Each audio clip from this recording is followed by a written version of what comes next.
Thanks. Now, for the past 2 weeks, we've been following Sam Kekovich shaking things up in the United States. Well, our mate Sam is back home, so we thought we'd get invited, drop in for a chat and a chop. In that order, good morning to you. Good morning, Mel. How are you? Chops. What about this opulent edifice of Molly's?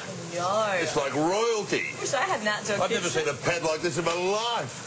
If you could take mine off, I like them nice and pink. Nice and pink for you. How's that? So how did you go? Touring around. Of course, we followed you every morning. You did indeed. Did you achieve what you set out to achieve? We did indeed. You know, primarily I went out there to get the rest of the world to follow the example that we've set, and that is to get people to eat lamb on International Australia Day. Okay. And without being boastful, I know our Prime Minister embarked on a lengthy overseas pilgrimage with 140 aides to secure a particular resolution, which he failed. I might add, with a team of 3, we have come back trumps. And all because of the lamb chop.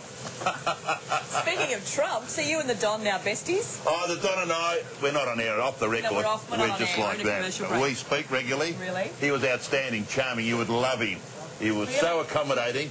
And I must confess, prior to meeting him, I was a little bit intimidated because you never really know. You hear all these rumours about... I thought he was. No, but you hear these rumours about you're fired, in your face, he doesn't tolerate fools. And I thought, oh, gee, I hope no one steps out of line here. But let me tell you, a more charming, accommodating individual you would never meet. Nice. And so much so that he invited me into his personal quarters, took me to his private office, which apparently no one goes, signed me a book, gave me his private number and said, whenever you're here, you make sure you ring me.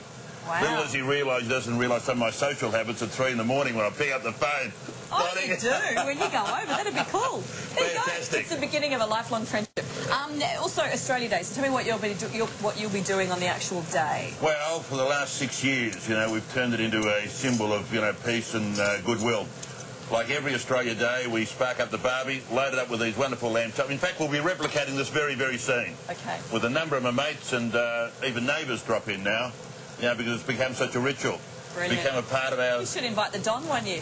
Well, if he's in town, he'd love to, let me tell you. But it's part of our Australian psyche now, and love it. Talk about a sense of fair go, generosity of spirit, and mateship, and it all revolves around that wonderful couple that's called the lamb chop. Who knew?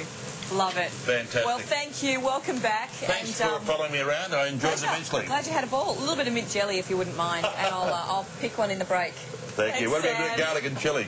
Thanks, Mel. Yeah, that's okay, as long as you don't mind the garlic. What do you think, Barrett's? I think they look fantastic, and well done to Keka. He is a legend. That was a great trip around the States. Now, Valentine's Day